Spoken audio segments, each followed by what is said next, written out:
রাম নারায়ণ রাম। রাম রাম নারায়ণ রাম। বলো। আচ্ছা, এখানকার ধর্মীয় সংগঠনগুলো এবং তাদের গুরু মহন্তরা দীক্ষা দিয়ে শিষ্য সংখ্যা বৃদ্ধি করছে, আশ্রমের পর আশ্রম করছে। ঠাকুর বালক ব্রহ্মচারীও দীক্ষা দিয়ে শিষ্য করেছেন এবং সন্তান দল নামক সংগঠন তৈরি করেছেন। তাহলে এদের সঙ্গে বালক ব্রহ্মচারীর সৃষ্ট সংগঠন এবং শিষ্যদের কি তফাৎ? খুব সুন্দর প্রশ্ন করেছ। দেখো, এরা সমাজের যে প্রবলেমগুলো, সেই প্রবলেমগুলোকে রুট থেকে সলভ করছে না, প্রবলেমগুলোকে জিয়ে রেখে মলম লাগানোর মতন, মেরামত করার মতন, এই যেমন দেয়াল খসে গেছে তুমি পুঁটি লাগিয়ে দিলে, মশারি ছিঁড়ে গেছে তাপ্পি লাগিয়ে দিলে, তালি লাগিয়ে দিলে, ওই রকম করছে। এর ফলে কি তুমি দেখছো দেশ থেকে ভিক্ষুক উঠে গেছে, দারিদ্র উঠে গেছে? হচ্ছে কি? হচ্ছে না, সব রয়েছে। এরা সময় সময় ব্যানারটা নিয়ে বন্যায় হলো দান করলো, ওইখানে পুণ্য লাভ করতে রাস্তায় বসিয়ে খাইয়ে দিল উৎসবে। তো এগুলো তো সমাধান না, এগুলো হলো ভিক্ষাবৃত্তিকে আরো বেশি করে উৎসাহিত করা।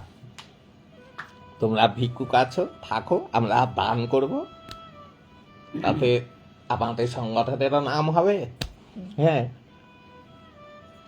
আর তোমাদেরও সাময়িক একটা প্রলেপ দেওয়া হবে।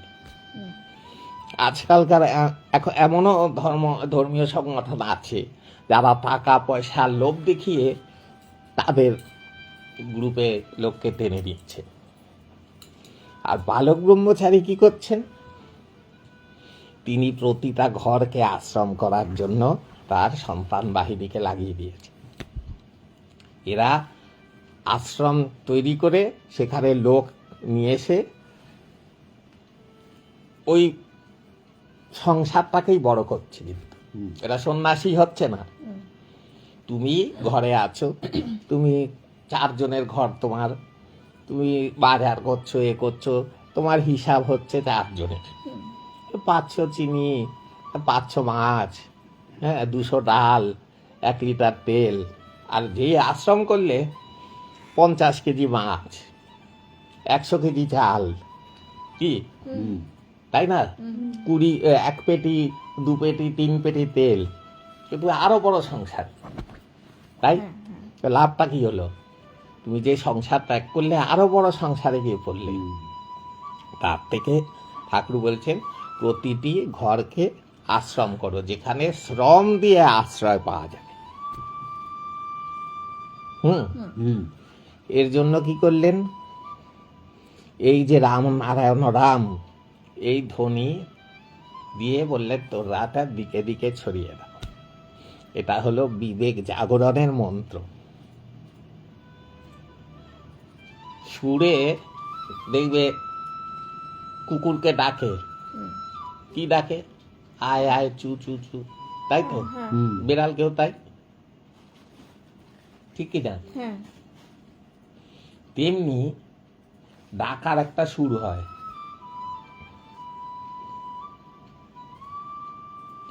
এই বলেছি আগেও যে তুমি একটা খুব ভারী কিছু ওজন তোলার কাজ করছো, অনেক মিলে শ্রমিক, দেখবে তারা হেইও মারি, ছন্দ মিলিয়ে হেইও মারি, হেইও মারি, এইসব বলে, হেইও সা, হেইও সা।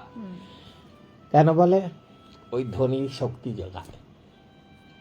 সাউন্ড দেখবে ক্যারাটেতে ইয়া হু এসব করে কেন? তাদের শক্তি নিয়ে আসে।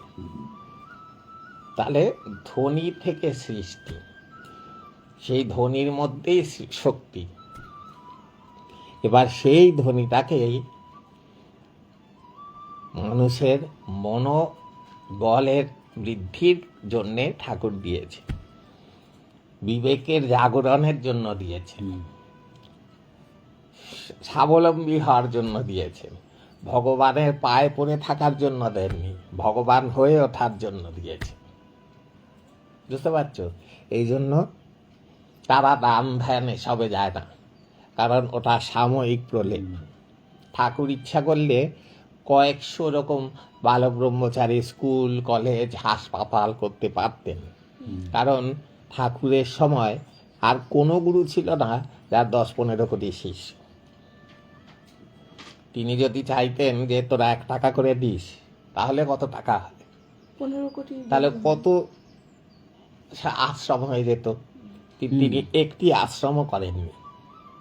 এই যে সুকচর, তাকে বলেছেন সুকচর ধাম, যেখানে ধাম কি, যেখানে লোকে বসবাস করে। বুঝেছ? তো বালক ব্রহ্মচারী শিষ্যরা তো কোনো আশ্রম বাঁধে না, তারা তো গিয়ে চাঁদা কালেকশন করে না। কি বালক ব্রহ্মচারীর সংগঠন তো কোনো ডোনেশনে চলে না লোকের থেকে নিয়ে। বুঝতে পারছো?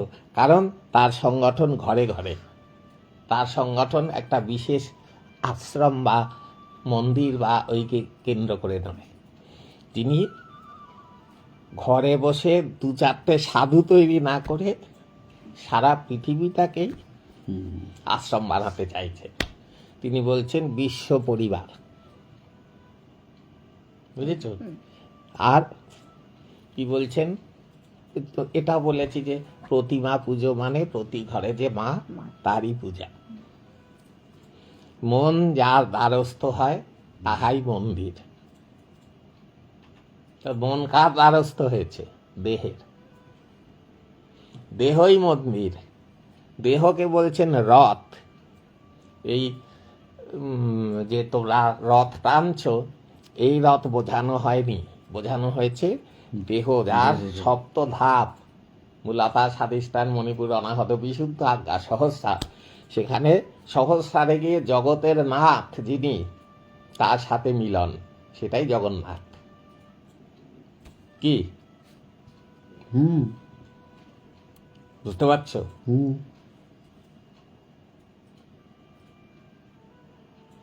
জীবন চক্র যে চলছে, রথের চাকা,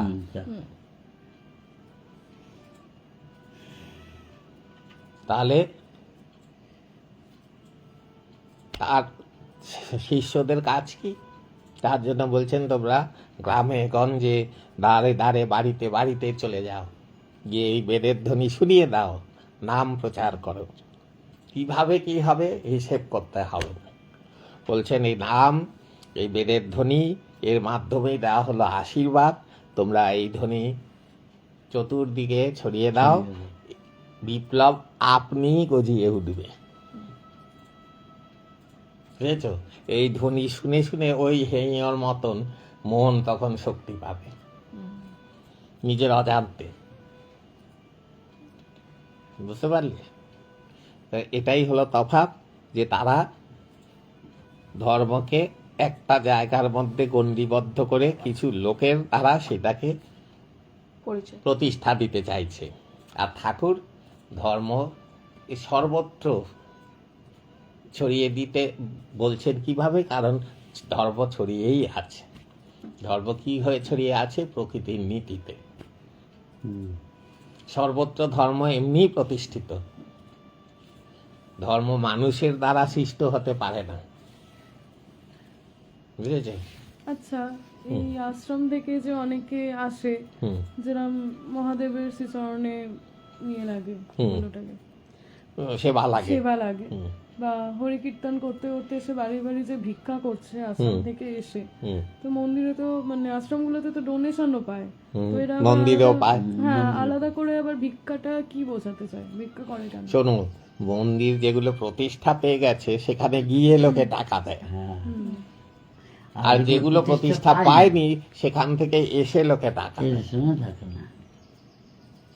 কারণ তাদের তো চাকরি বাকরি কিছু নেই, এর ওপরেই চলে। এটা আবার ওরা নিয়ম বলে দাবি করে। না, এটাই তো বলছে যে এটা হলো ভিক্ষা বৃত্তিকে এরা এগিয়ে নিয়ে চলছে। ভিক্ষা করে খাওয়া আবার সেই ভিক্ষার ধন দিয়েই দান করা। এক ভিখিরি আরেক ভিখিরিকে দান করছে, বুঝতে পারলে? সেই যে রাজার গল্প শুনেছিলে না, যে সাধুকে নিয়ে এসেছিল, হ্যাঁ, তা সাধু কি বললো যে রাজা মশাই, আমি তো হ্যাঁ ভিখিরির কাছে কি চাইবো, আপনি নিজেই তো নিজেই, চাইছেন। হ্যাঁ, খোদার কাছে। বুঝতে পারছো? তাহলে এখানে যেটা লোকের থেকে দান নিয়ে, ভিক্ষা নিয়ে যেটা চলে, তারা আবার দান করছে, কিন্তু লোকের ভিক্ষা দেওয়া টাকায়। তুমি কর্ম করে অর্জন করে যদি দিতে, সেখানে তোমার সেটার তোমার মূল্য হচ্ছে। এটাই হলো তফাৎ।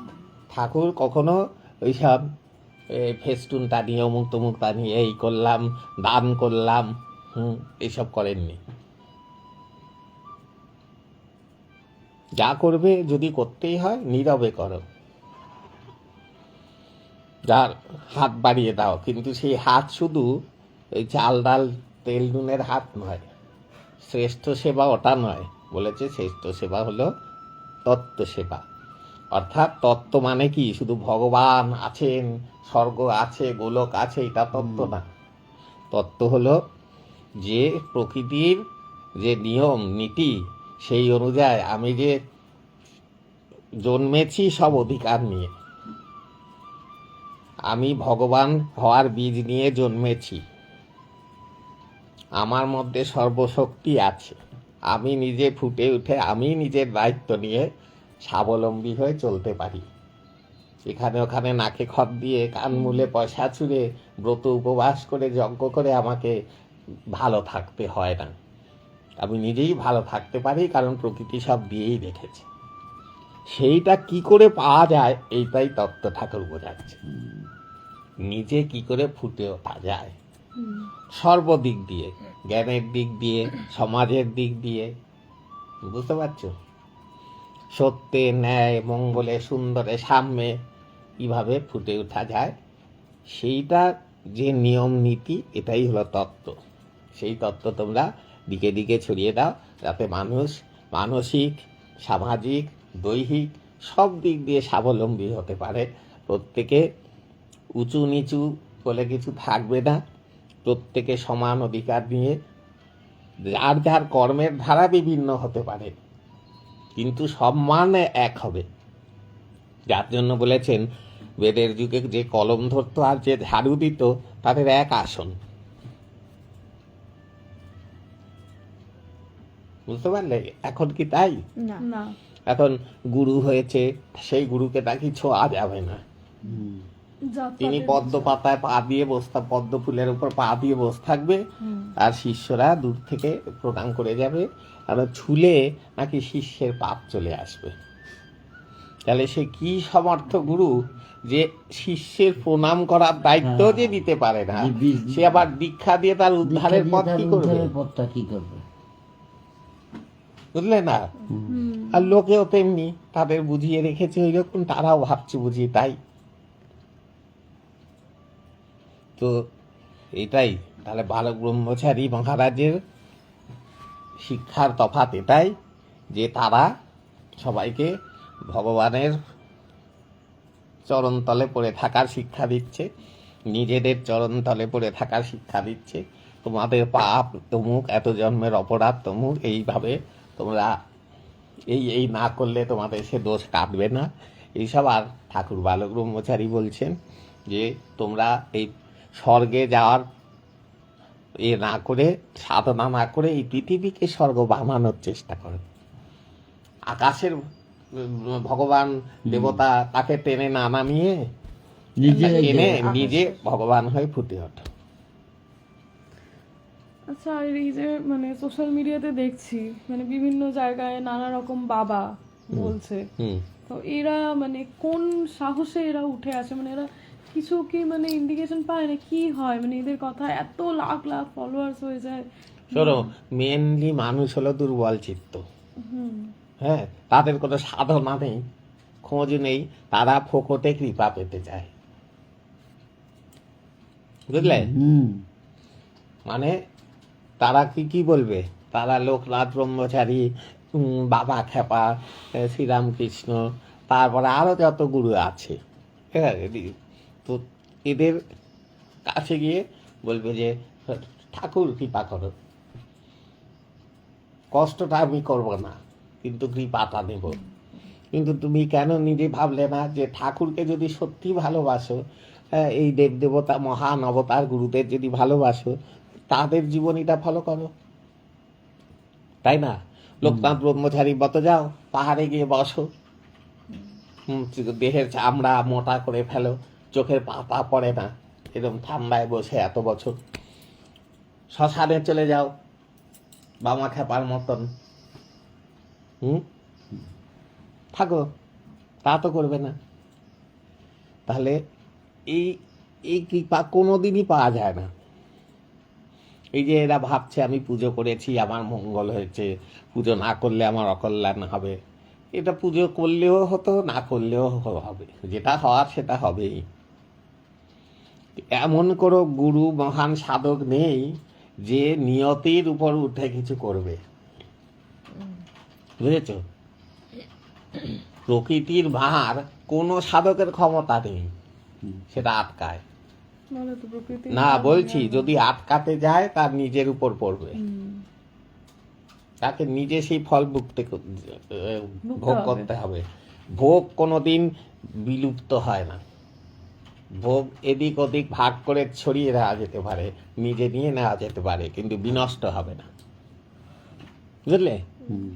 ধরো তো তোমাদের 5 জনের রোগ হয়েছে, এই গুরু সেই 5 জনের রোগ কি করতে পারে, 50 জন 500 জনের মধ্যে ছড়িয়ে দিতে পারে, একটু একটু করে, বুঝলে না? তোমার ধরে দেখা গেল একটা কঠিন রোগে মৃত্যু ছিল, সেটা গুরু তো নিজে নিতেই পারে। আবার দেখা গেল এটা অনেক বিরাট নিয়ম গণিত, কি দেখা গেল এই শিষ্যগুলোর একটু জন্ম মানে অনেক অপরাধের বোঝা কাটাতে হবে, তখন কি করলো, লোকটাকে ভাগ করে দিয়ে এদেরও না ইচ্ছা করলে করবেই তা বলছি না, এদের এদের এদের একটু একটু দিয়ে দিল, ওদেরও কেটে গেল, এরও কমে গেল, আচ্ছা আচ্ছা।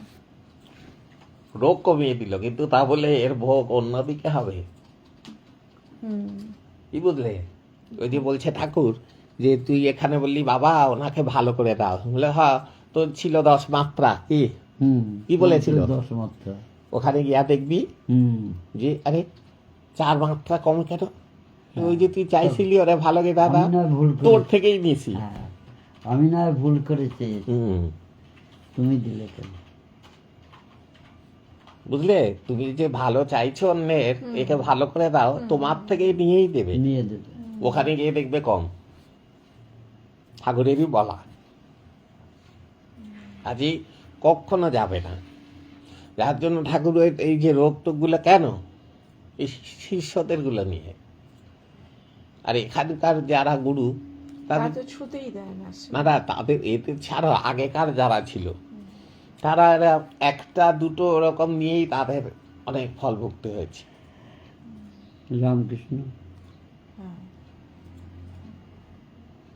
যীশু খ্রিস্ট আমাকে তপনবাবু জিজ্ঞেস করেছিলেন যে যীশু খ্রিস্ট এত ভালো কাজ করলো, এত করলো, তার এইরকম কেন মৃত্যু হলো, এত আমি তখন আমার বোধ বুদ্ধি দিয়ে যেটা এসেছে, তিনি বললেন আজ অব্দি এইটার উত্তর কেউ দিতে পারেনি, তুমি বলো। আমি বললাম যে যীশু খ্রিস্ট এত লোকের যে কুষ্ঠ কমালো, এই দিল, তাকে খাবার দিচ্ছে, অমুক দিচ্ছে, হ্যাঁ, তো এই ভোগগুলো যাবে কোথায়, বুঝতে পারলে? তো এরকমই নিয়মে চলে, তো প্রকৃতির অঙ্ক, সেখানে কেউ ছাড় পাবে না। এই তো শ্রীকৃষ্ণ ভগবান, তার অভিশাপ লেগেছে, রক্ষা পায়নি তো। বিষের তীর খেয়ে মরলো। না সে নয়, বিষের তীর খেয়ে তার যে মৃত্যু হলো সে কথা বলছি না, এই অভিশাপে জন্মই তো হয়েছে, এখানে জন্মটাই হয়েছে অভিশাপ। না কোন দেবতাই বা বিষ্ণু ওরকম ভাবে- অভিশাপ পেয়েছিল অসুরের স্ত্রীর সঙ্গে, সে ঠকিয়ে সম্পর্ক তার রূপ ধরে গিয়েছিল। হ্যাঁ, অভিশাপ। বুঝলে, তো যিনি সর্পে সর্বা তাকে কে অভিশাপ দেবে? বুঝতে পারছো? যার থেকে সব, হ্যাঁ হ্যাঁ তার উপরে গিয়ে কে অভিশাপ দেবে? তার মানে সে এই সব নয়, সর্বে সর্বা নয়, এর উপর অভিশাপ খাটে। হ্যাঁ তুমি কি প্রকৃতিকে অভিশাপ দিয়ে কিছু করতে পারবে? না কিছুই হবে না। তুমি সূর্যকে কালাকালি দাও, লাঠি মারো, কি হবে? আবার মুনি ঋষি ধরে নিলাম বড়, সে না হয় সূর্যের ওপর কিছু প্রভাব খাটালো, কিন্তু কিন্তু আমার প্রকৃতির নিয়ম কোনো ভগবান, অবতার, মহান কেউ খণ্ডাতে পারবে না, তাহলে তারা মরতই না। এখানে যারা ভগবান বলে পূজিত প্রত্যেকের মৃত্যু হয়েছে। শ্রীকৃষ্ণের মৃত্যু হয়েছে, শ্রীরামের মৃত্যু হয়েছে, বুদ্ধের মৃত্যু হয়েছে, মহাপ্রভুর মৃত্যু হয়েছে, তারা তো বিলীন হয়ে যায়নি। এ বলে ব্রহ্মে লীন হয়েছে। আচ্ছা, কে এই যে- ব্রহ্মে কি করে লীন হবে? যদি লীন হয়েই যেত আবার এসে দেখা দেয় কি করে? বলে দিল হ্যাঁ ইনি এই সাধক, ইনি ব্রহ্মে লীন হয়েছে। এদিকে দেখা যাচ্ছে সাধক মৃত্যুর পরে এসে ঘুরছে, শিষ্যকে দেখা দিচ্ছে। বুঝতে পারছো? লোকের বিচার বুদ্ধি কাজ করে না এই ধর্মের বেলায়। তুমি যখন এতে যাবে, বাজারে যাবে, তুমি টিপে টিপে দেখবে মাছটা পচা কিনা, কি? হ্যাঁ সবজিগুলো নষ্ট কিনা। হ্যাঁ, কিন্তু গুরুর বেলায় যে টিপে দেখবে না, শুনবে এখানে মহান এসছেন, তিনি এই করছেন সেই করছেন, রোগ সারাচ্ছেন, তার চাকরি হচ্ছে, টাকা হচ্ছে, ব্যাস অন্ধের মতো চলে গেলে তোমার স্বার্থ চরিতার্থ করার জন্য। এখানে ধর্মকর্ম করে কেউ নিজেকে তৈরি করার জন্য নয়, নিজেকে আত্মরক্ষার জন্য করে। আমি স্বামী স্ত্রী বউ বাচ্চা ছেলে পিলে নিয়ে সুখে শান্তিতে বিপদ মুক্ত হয়ে যাতে থাকতে পারি। তুমি বিপদ তারিণী করো কেন? নামেই তো বোঝা যাচ্ছে। ভক্তিতে করো, বিপদ তারিণীর খোঁজ রাখো সারা বছর, খেলো কি শুলো কি কাপড় পরলো না, যেই সেদিন এলো এই মা বিপদ তারিণীর ব্রত। বুঝেছ? এভাবে হয় না। এরা বছরের পর বছর, দিনের পর দিন পাগলের মতো দেখে দেখে দেখে দেখে একটু পেয়েছে। আর তুমি বেটা বছরে একবার গিয়ে ওখানে গিয়ে সুতো বেঁধে আর ওই করে এসে তোমার সব বিপদ চলে যাবে, কিছু হয় না। তো মনের শান্তি করে এসছি, হয়ে গেল। এরা সব সাধকগুলো মূর্খ ছিল, তাই বছরের পর বছর বনে জঙ্গলে গুহায় সময় কাটিয়েছে। আর তুমি বিরাট বুদ্ধিমান, একবার গিয়ে মা বলে অং বং চং, ব্যাস বিপদ কেটে গেল। এটা কি ধর্ম? বিচার বুদ্ধিহীন ধর্ম, অন্ধের ধর্ম। এই চোখটাই ঠাকুর খুলিয়ে দিচ্ছে। ঠাকুর কি করছে বলছেন, আমি নতুন কিছু দিতাছি না, এই প্রকৃতিকে দেখার, প্রকৃতির গ্রন্থ পাঠ করার জন্য যে চোখ কান নাক মুখ বুদ্ধি বিবেক মনের দরকার, সেইটাকে আমি জাগিয়ে দিচ্ছি। যেটা আছে সেটাকে তোমাদের সামনে তুলে ধরছি। নতুন একটা প্রতিষ্ঠা করলাম। এই ধর্ম, হিন্দু ধর্ম, মুসলিম ধর্ম, জৈন ধর্ম, খ্রিস্ট ধর্ম, বৌদ্ধ ধর্ম, শিখ ধর্ম না, বলছেন ধর্ম একটাই, প্রকৃতির ধর্ম। এখানে যা, এগুলো সব পন্থা, এগুলো সব মতবাদ, এগুলো ধর্ম নয়। যে যত চিৎকার করুক, ধর্ম কখনো গণ্ডিবদ্ধ হবে না। যে ধর্ম তোমায় মেরে কেটে লোককে জোর জার করে বোঝাতে হয়, সেটা ধর্ম নয়। বুঝতে পারছো? ধর্ম সূর্যের আলোর মতন, উঠলেই আলো, বাতাসের মতো, বইলেই শ্বাস প্রশ্বাস, জলের মতো, ঢাললেই তৃষ্ণার নিবারণ। এই ধর্ম দিয়ে কি নিবারণ হয়? কিচ্ছু হয় না। এখন শুধু এই ধর্মের নামে আরো বিভাজন, আরো কাটাকাটি, খুনোখুনি, রেষারেষি, হিংসা বিদ্বেষ, এই তো ধর্মের ফল। বুঝতে পারলে? এখানেই হলো ঠাকুর বালক ব্রহ্মচারীর বলা প্রকৃতির ধর্ম, আর এখানকার মানুষের তৈরি পন্থার তফাৎ। ঠিক আছে? রাম ও নারায়ণ রাম। রাম রামনারায়ণ।